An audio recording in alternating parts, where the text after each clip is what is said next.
Hey friend, this is Jennifer, and this is the Jennifer Allwood Show, the podcast for women who want to learn how to live an intentional life or build their creative business. I'll be giving you my very best business tips, bringing you interesting guests, giving you a daily dose of Jesus, and I'm committed to always keeping it real. Grab a cup of coffee and let's dive in. I'm so honored that you're here. Hey, my friend, did you know I'm hosting my first annual business conference? I think that by saying those words, that basically means I'm signing on for another one next year. I'm not sure. But anyway, we are hosting the Equipped Women's Conference here in Kansas City.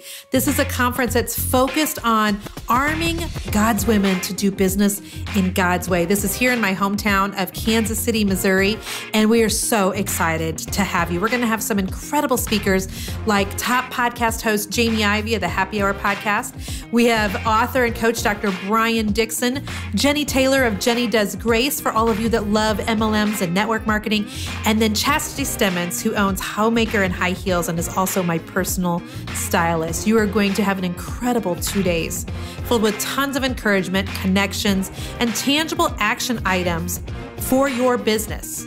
And so if you need a pick-me-up in your business, if you need a pick-me-up in your faith, then this is a great event for you. I want you to grab a girlfriend and I want you to get ready to be equipped. Go to jenniferallwood.com/conference and I will see you in Kansas City in May. Well, hey everyone, welcome back to the podcast this week. I am super excited to talk to you guys again. And thank you for just being faithful listeners. I mean, in a world where people like change on a dime and alliances change on a dime and social media changes daily, I'm grateful for people who are consistent and listeners who are consistent and a God that never changes. And I just want to thank you for being here. And so I'm going to be talking today about something that I literally just decided. Often, you guys, here's what I need you to know about my podcast. Often I'll say, Lord, what do you want me to take to the people today? And then I will literally just shoot from the hip. I'm about to shoot from the hip. Okay. So, I hope that I can deliver this podcast in a way that's super focused, but I also just want you to know I've got minimal notes here because the Lord just dropped this in my lap for a few minutes ago. So, what I'm going to talk about today is how if you will change your focus, you can change your life. Now, I know that this is not a new concept. Okay. And different people say this in a lot of different ways. I'm sure you have heard the sayings, what you focus on grows, what you magnify multiplies. But it really is true. And I've had 3 instances where this has happened to me just real recently in my life that I want to share with you, because sometimes I think it's nice and it's precious and sometimes even sexy to hear like great sayings, and they make great memes for Facebook and they're shareable. And I'm all about that shareable content life. But I don't know that sometimes we understand like, how does that actually look and what does that actually look like in our life or in our business? And so I want to talk about a conversation that I had with someone in my inner circle this week. So as most of you know, I coach a ton of business owners every month. We have over 2,000 business owners in my monthly inner circle, which is my monthly membership group where we talk about social media and how to grow your online platform. And then I have another, at this point, how many are in the other group? 1,300 people that have gone through my Creators Roadmap course. And so I get to talk to a lot of entrepreneurs every week. And fear is something that always comes up. It always comes up, you guys, and it manifests itself in really different ways. And so this particular woman that I was talking to, and we will keep her name on the down low, because I'm not here to out anybody, but she was telling me that she is super afraid to go live on Facebook. And I was asking her why. And she's like, well, I'm always worried that I'm going to like trip over my words. She said, I'm worried that I'm going to stutter. She said, I don't like how I look on video. And so those are the things, that I'm thinking about. And every time I think about how Jennifer says to go live on Facebook, then I get caught up on all those things. And so I never do. And so here is what I told her. And here is what I want to share with you. So this is what I was telling her, sweetie, I love you. Okay. So I always try to start my conversations like that. Sweetie, I love you. But all of those things that you just said to me as reasons as to why you're not going live on Facebook are very me focused. They're very self-focused. They're very focused on you. And I told her, listen, no condemnation, because there are times when I do the same thing. And I'm about to give you guys 3 examples here on this podcast. But I was telling her, if instead of worrying about you stumbling over your words, if you would focus instead on the fact that you have people on your Facebook page, babe, that need to hear what you were about to say. Okay. And if instead of you focusing on the fact that you're a little fluffier in the middle and a little more wrinkled than what you used to be. If instead of focusing on that, you'll focus on the fact that, gosh dang it, it is amazing that you are in your 50s and rocking a business in the online space. Like, focus on that thing. Change your focus, because right now when you're focused on tripping up on your words, stuttering, and how you look on camera, you're really focusing on yourself. And whenever you're focusing on yourself, you are missing the whole point. So back to the lady who's in my inner circle. So I was just telling her, babe, if you focus on those things, you're focusing on the wrong things. You're focusing on yourself versus serving an audience. And so I want you just to switch your focus, okay? So that's what I was talking to her about. And so here's the 3 examples that I want to give you right now that recently God's been dealing with me in my own life, okay? Because I think that these are real life examples. Even if you don't have a business, you're going to understand what I'm talking about. And by the way, if you do have a business, my inner circle is currently open. It's only open through, let's see, this podcast will debut on April the 3rd, and we close on April the 4th at midnight. So go to creatorsinnercircle.com if you're interested in that. But I digress. Okay, so here are 3 ways that God has really been dealing with me about my focus lately, all right? So I recently was at a speaking event in Tampa. It was fantastic.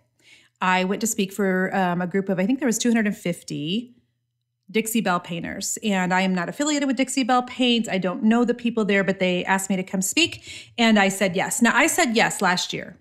And then in the months leading up to the conference, I started to get that very familiar panicky feeling, okay? And for those of you who don't know a lot about my story, I will tell you that public speaking has always been something that I have not been excited to do. Public speaking has always been something that was very difficult for me. Now, you put me in front of a TV camera, you put me on a Facebook Live, or you put me on a stage where it's conversational with me and somebody else, and I am 100% okay. You put me on the stage with a clicker in my hand and a slideshow, and I just want to kick things. I just want to like lose my salvation, because it's because it's very organized, and I feel like I need to be organized-y, and there's lots of eyes looking at me. I'm not one that likes a lot of attention. So I feel super comfortable behind a camera, super comfortable behind a television, and very exposed out on a stage.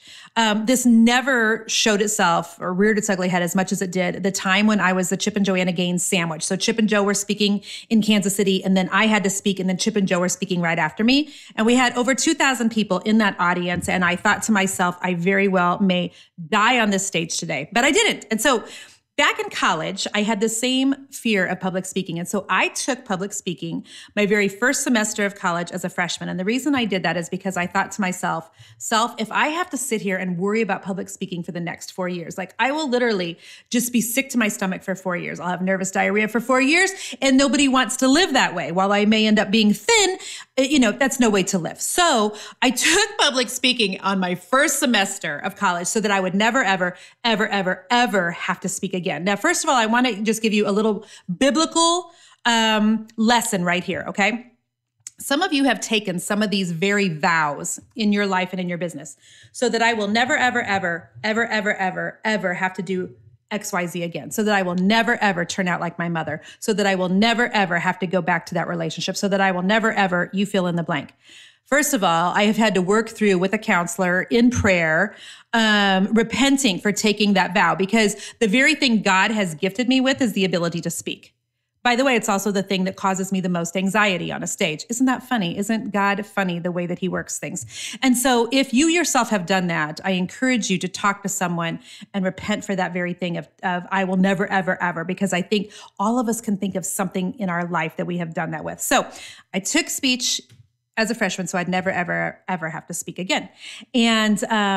And so speaking for me, it just doesn't come naturally. And yet in the last few years, I keep getting asked to speak more and more and more. So after I got done speaking in Tampa, which by the way was amazing, I spoke for like an hour and 45 minutes. The Q&A was my absolute favorite. Getting to like talk to all these women and hear about their businesses and help them was like the literally absolute best. And so I had somebody ask me, because I was telling her that before I went out on stage, I had that, that same feeling of, oh my gosh, I'm going to throw up. And she's like, well, why do you keep speaking when it makes you so sick to your stomach? Now listen, here's example number 1 for you, okay?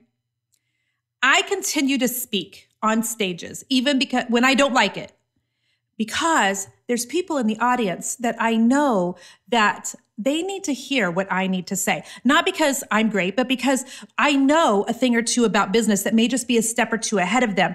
And if I can share with them what I know in a setting that they want to be in, even if I'm not comfortable in it, and they can take what they have learned and go home and change their business, they can change their family.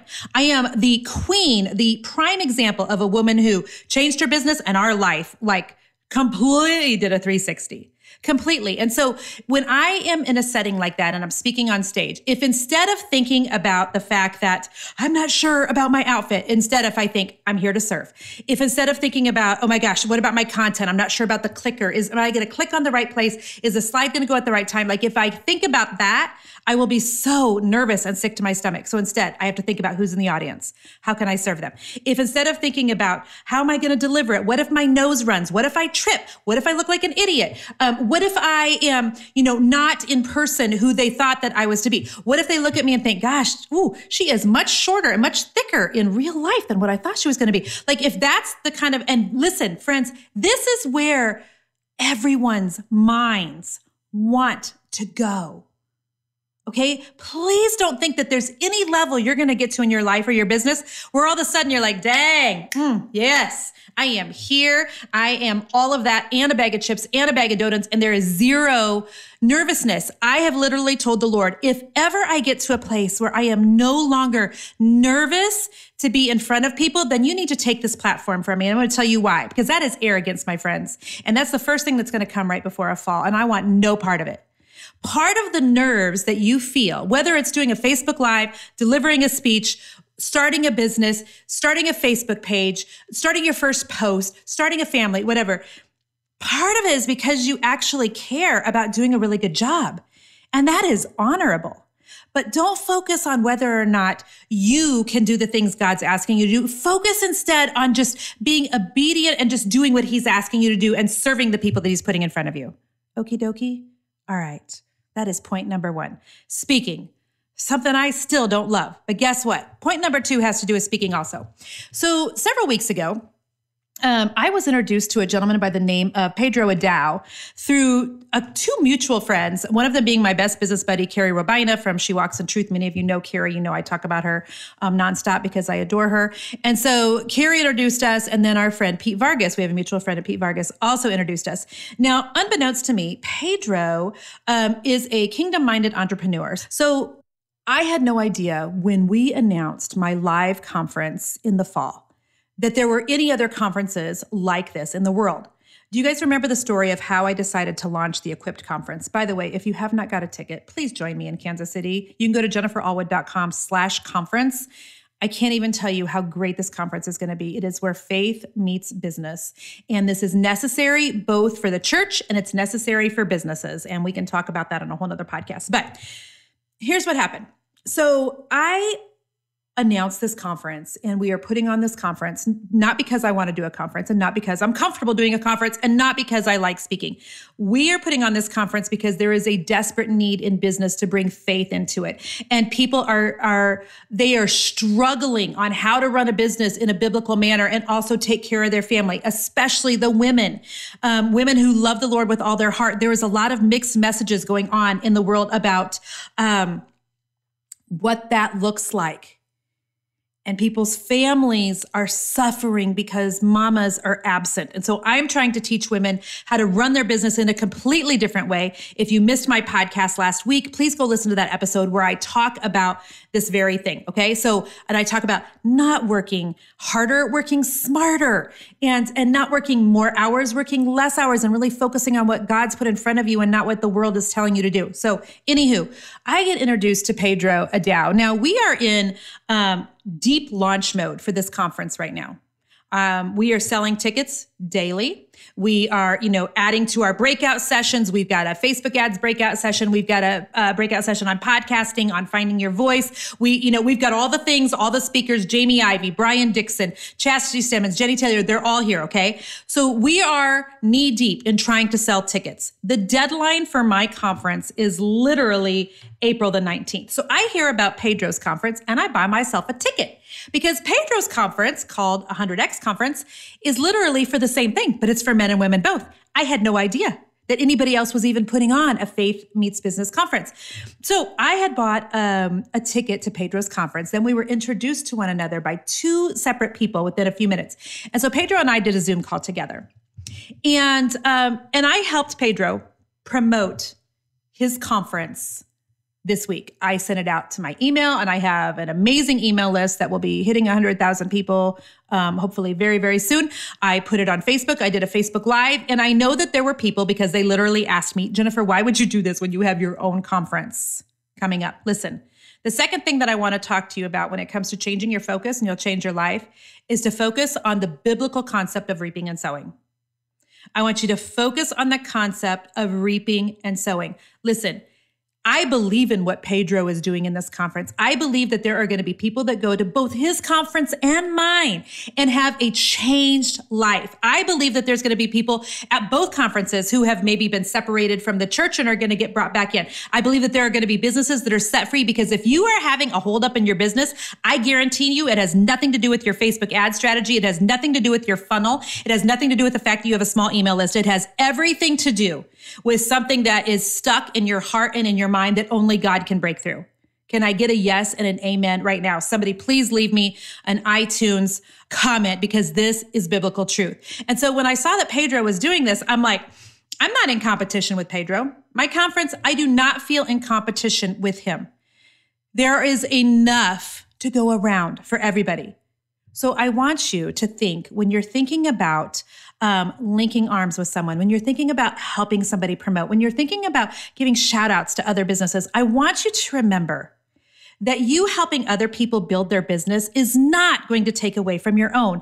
In fact, the exact opposite is going to happen, okay? You cannot outgive God. So listen, if God's tapping you on the shoulder and he's telling you, go support so-and-so, share her content, even though you feel like that's a competitor, okay? I'm using this in air quotes here, my podcast friends who can't see me.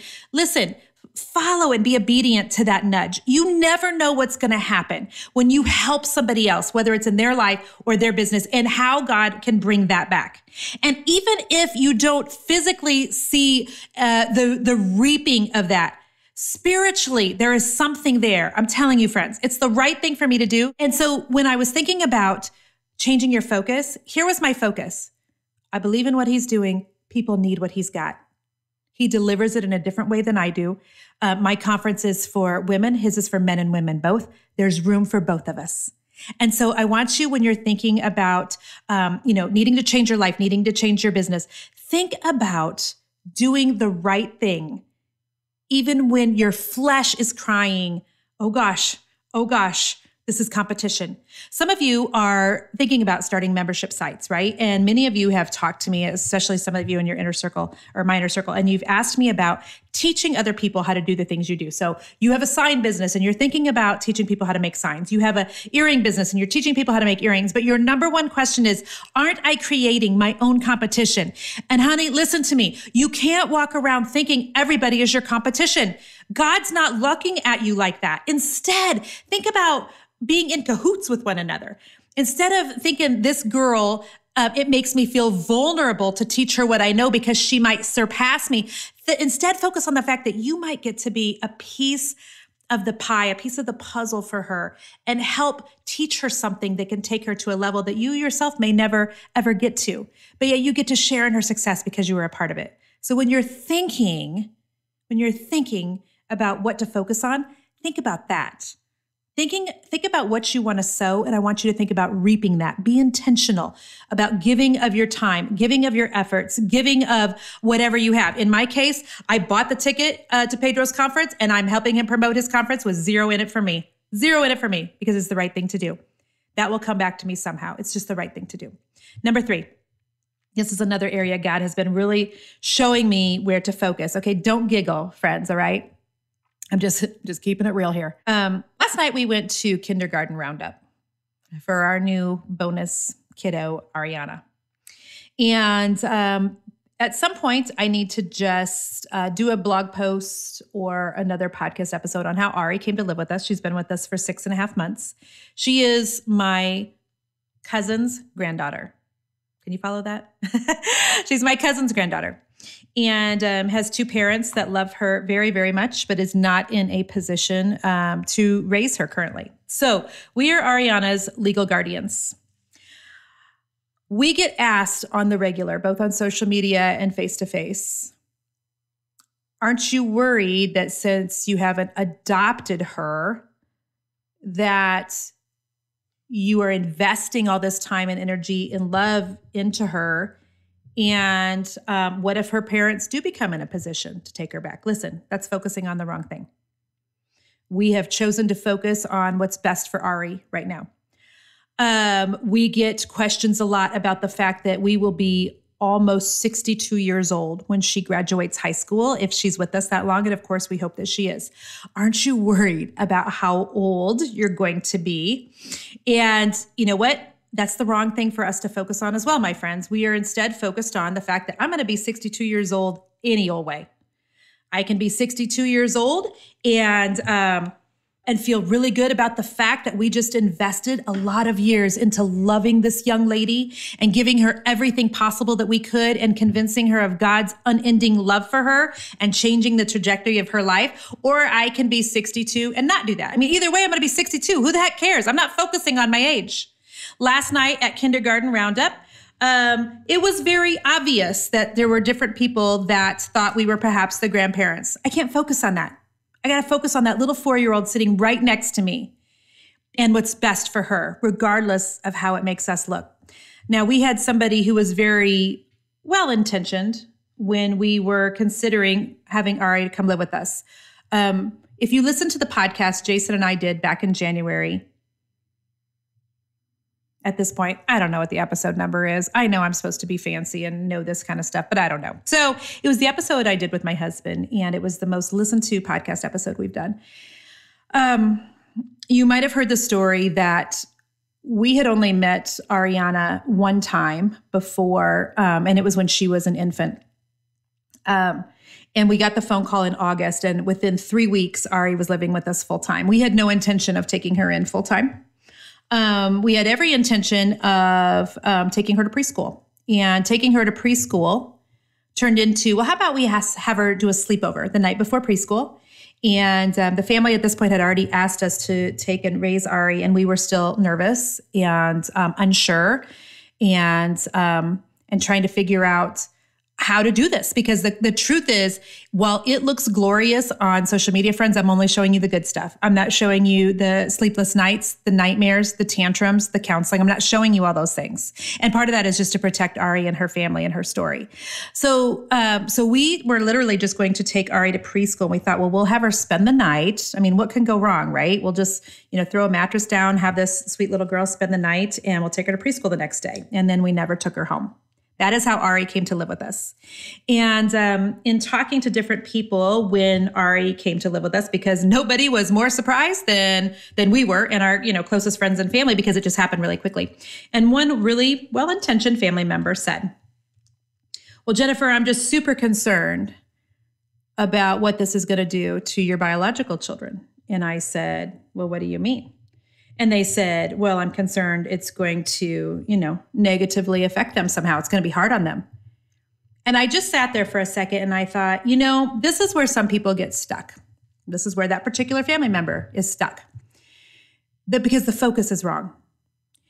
And what that person meant from that comment was focus on your biological kids. And what they don't understand, because there's someone that's not walking with the Lord, is that's not what we're called to focus on, my 4 and no more. I mean, in my case, it's 5, but that is not a biblical concept. And so this was my response to that well-meaning person. It's absolutely going to affect our biological children. Absolutely, 100%. And I tell you what, my biological kids will be better people because of this decision. And I mean that with everything in my heart. But we are going to choose not to focus on how it's going to negatively affect, perhaps, potentially, those 3. We're choosing as a family to focus on how we can positively affect this one little girl that God absolutely adores. And so our focus is not on all of the things that it seems like other people are bringing to our attention, but we're trying our very best in this situation to focus on that sweet little precious Ariana and what's absolutely the best for her. I hope that those 3 examples really give you something concrete to think about. I want you to think about the thing that you're worried about in your life right now, the thing that you're focusing on that's holding you up, the thing that it's keeping you stuck. Maybe it's, something like you can't forgive somebody. You got burned on a past business deal. You've lost a friendship, and that's all you can focus on. I know for a fact that when you focus on the wrong things, literally your life continues to head in that direction because it's like self-prophecy. What a man thinks in his heart, so he is. And so I want you to really focus this week on just changing your focus, because what you magnify multiplies. What you focus on grows. Think about where you want your life to be. Think about where you want your business to go. Think about serving your people. Think about the concept of reaping and sowing. And think about how you can be obedient to what God's asking you to do, regardless of how you're going to appear or what's going to happen because of that decision. When you focus on those things, on serving, on reaping and sowing, and on obedience, everything changes. And my hope for you this week is that you will just change your focus. Send me an email, please. Drop us a comment on iTunes about this episode. I want to know what you're going to focus on this week, and just know that we're here rooting for you, okay? So thank you guys for being here again this week on the podcast. And until next week, stay creative. Bye-bye. Hey friend, thank you so much for listening to the podcast again this week. I'm so honored that you're here and that you just listen week in and week out and that you share the Jennifer Allwood Show with your friends and family. Thank you, thank you, thank you. Hey, don't forget that you can subscribe to the podcast on iTunes, or if you're an Android user, go download the Stitcher app and you can subscribe there so that you know every single week when a new episode releases. Also, if you have any time to leave us a review, these reviews are super important in getting guests for the show and sponsors for the show. And so we'd appreciate it if you have just a second to leave us a review. That would be amazing. Thank you guys again for being here. And until next week, stay creative.